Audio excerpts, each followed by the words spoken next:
They pour along like a fire that sweeps the whole earth before it.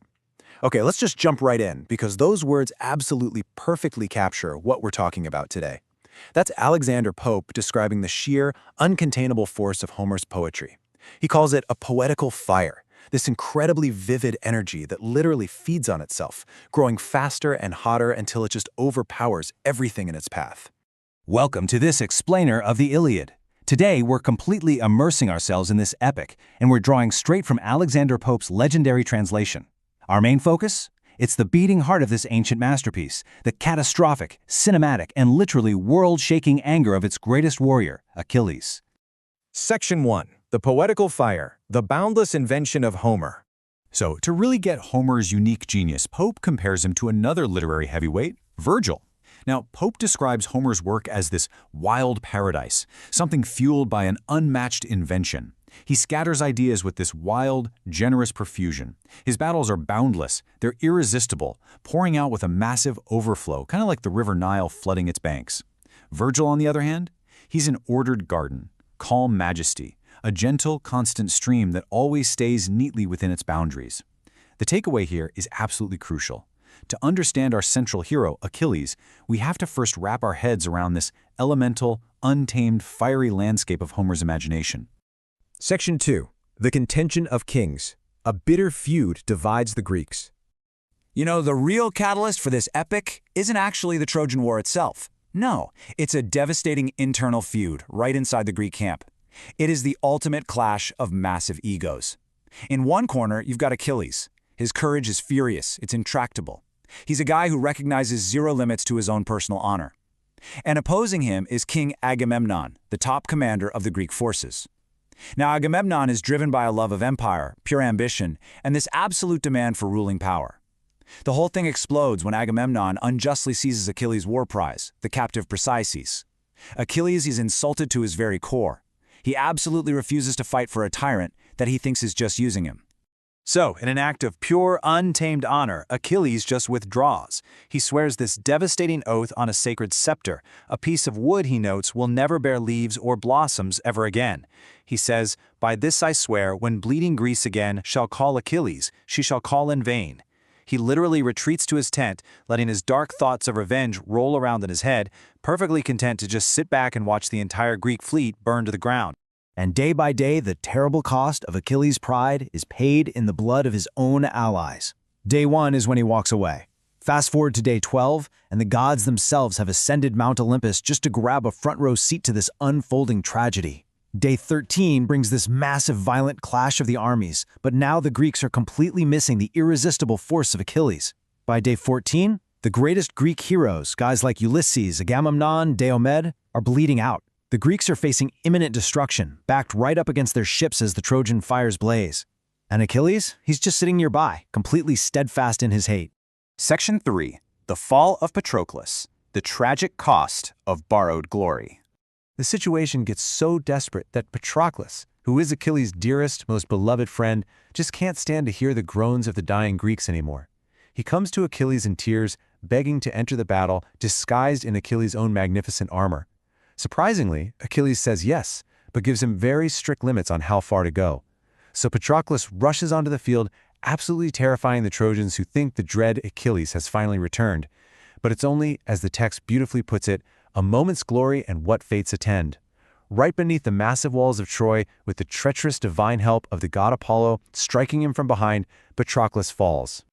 Now, this is the ultimate insult. This is the exact spark that's going to ignite our hero's true inferno.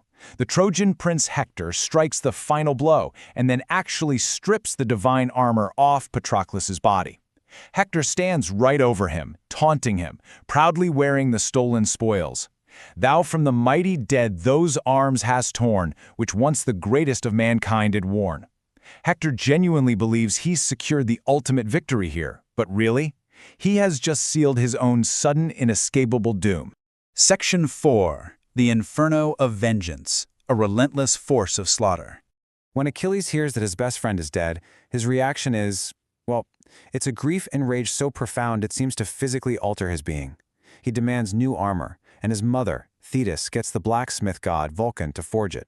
And the shield of Achilles? It isn't just a piece of metal, it's a masterpiece. It depicts earth, heaven, and ocean, a city of peace with beautiful nuptial dances, right next to a city of war. Rustic reapers gathering a golden harvest, and youthful dancers in this dizzying flying ring. It is literally an entire universe of vibrant, joyful life. And Achilles is about to carry all of that life straight into a dark, bloody realm of death. Equipped with this new divine armor, Achilles isn't even just a man anymore. His wrath mutates into a pure elemental force. The text compares his fury to a starving lion's rage or a devastating fire thrown down by Jove himself. He is consumed by this absolute, suffocating grief and a thirst for revenge that demands relentless slaughter. He literally tells Agamemnon he has zero room in his soul for anything but destruction, mortal wounds, and the sounds of agony. He hits the battlefield, flashing around an intolerable day, driving the Trojan army backward like a massive snowy inundation. All of this slaughter builds to the cinematic climax of the entire epic. It's this breathless, desperate chase between Achilles and Hector. The entire Trojan army has fled safely inside their gates, leaving only Hector outside to face the music. But when Hector actually sees the towering, terrifying figure of Achilles bearing down on him, his nerve just breaks. Thus, 3 times round the Trojan wall they fly.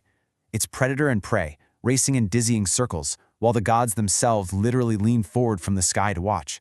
The tension hits its absolute breaking point as Achilles closes the gap. Pope doesn't just describe him as a warrior here. He's a radiant, terrifying figure. His sweepy crest floats in the wind like a red star that brings disease and pestilence. His shield is blazing like the moon, and from his helmet, the gilded horsehair sparkled in the sun. He is a living, breathing manifestation of fire, eyeing Hector down, looking for that one single vulnerable gap in the armor, the very armor Hector stole from Patroclus. And then he spots it. Furious, he drove the well-directed dart. Achilles drives his heavy spear right through Hector's neck. Hector goes down. But even in death, Achilles offers absolutely no mercy. He rejects Hector's dying plea for a proper burial, basically saying his rage won't be put out by anything short of total annihilation. He strips the armor, pierces Hector's heels, ties him to the back of his chariot, and brutally drags the fallen prince through the dust. He is completely, utterly consumed by his fiery vengeance. Section 5. The Embers of Compassion, the Exhaustion of Divine Rage.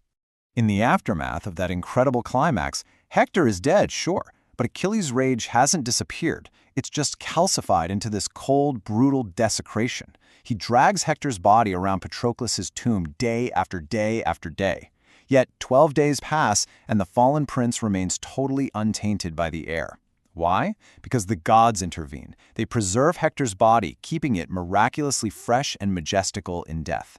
And this divine intervention sets the stage for an unprecedented, incredibly dangerous midnight meeting. Guided by the gods, the elderly King Priam of Troy sneaks alone, under the cover of total darkness, right into the enemy Greek camp. He walks straight into the tent of Achilles. Guys, this is the emotional peak of the entire story. Priam literally falls to his knees in front of the man who slaughtered his sons. The text says, "Those direful hands his kisses pressed, imbrued even with the best, the dearest of his blood." Just imagine that, a grieving father kissing the very hands that are stained with his own child's blood. Priam looks at Achilles and begs him to remember his own aging father back home. And right there, in this incredibly profound moment of shared human suffering, the blazing, uncontrollable fire of Achilles' wrath finally goes out. They bore as heroes, but they felt as man. These two mortal enemies just weep together. Priam cries for Hector, and Achilles cries for Patroclus and his own father. Achilles is so moved by this raw sorrow that he gently reaches out and raises the old king by the hand. So how does this raging fire finally resolve into quiet embers? Well, Achilles actually commands his own handmaids to wash and anoint Hector's body, wrapping it up in splendid mantles. First, he personally lifts the body onto the funeral bed to give it back to Priam. Second, he declares a 12-day truce, literally pausing the greatest war in history just so Troy can mourn properly. And third, all of Troy, frantic with despair, gathers to weep, share a melancholy feast, and quietly raise a tomb for their fallen prince. The great, terrible wrath is finally at peace. Which brings us to the end. And honestly, a pretty haunting question I want to leave you with. We've just witnessed the unparalleled invention and the uncontainable, sweeping fire of Alexander Pope's Homer. But when you look at the devastation it left in its wake, from the burning fleets all the way to a weeping King Priam, what do you think is the true legacy of Homer's poetical fire? Is it the glorious immortal blaze of an intractable warrior's wrath? Or is it the solemn, tragic ashes left behind when the fire finally burns itself out? Take a moment to think about that. Thanks so much for joining me for this explainer, and I'll catch you in the next one.